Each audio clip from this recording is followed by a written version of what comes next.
क्या गौतम बुद्ध के पूर्वज प्रभु श्री राम हैं? गौतम बुद्ध का जन्म ईसा से 563 साल पहले नेपाल के लुम्बिनी वन में हुआ।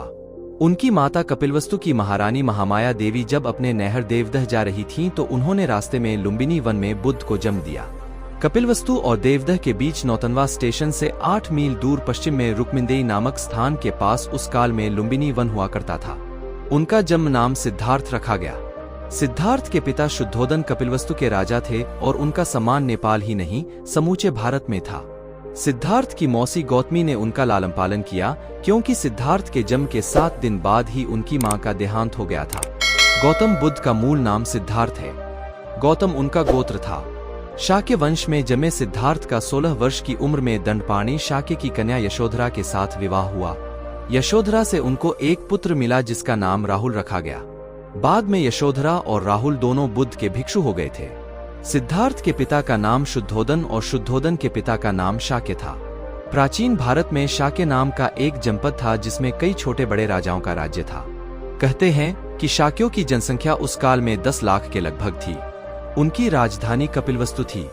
उनका राज्य नेपाल की तराई में पूरब से लेकर पश्चिम में लगभग 40 मील तक फैला था। क्या गौतम बुद्ध के पूर्वज प्रभु श्री राम हैं?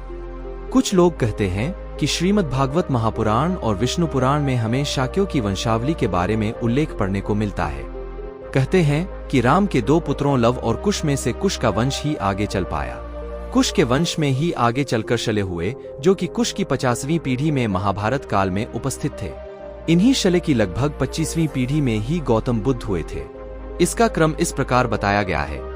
शल्य के बाद बेहदक्षय, उरुक्षय, बत्सद्रोह, प्रतिव्योम, दिवाकर, सहदेव, ध्रुवाश्च, भानुरथ, प्रतीताश्व, सुप्रतीप, मरुदेव, सुनक्षत्र, किन्नराश्रव, अंतरिक्ष, सुषेण, सुमित्र, बृहद्रज, धर्म, कृतज्जय, व्रात, रणज्जय, संजय, शाक्य, शुद्धोधन और फिर सिद्धार्थ हुए जो आगे चलकर गौतम बुद्ध कहलाए।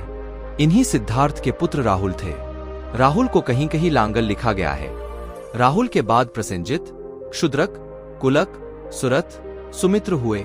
इस तरह का उल्लेख शाक्यवंशी समाज की पुस्तकों में मिलता है। शाक्यवार समाज भी ऐसा ही मानता है। तो दोस्तों, आप लोग भी कतर हिंदू हो तो हमारे चैनल भक्ति उपदेश को सब्सक्राइब जरूर से कर लेना।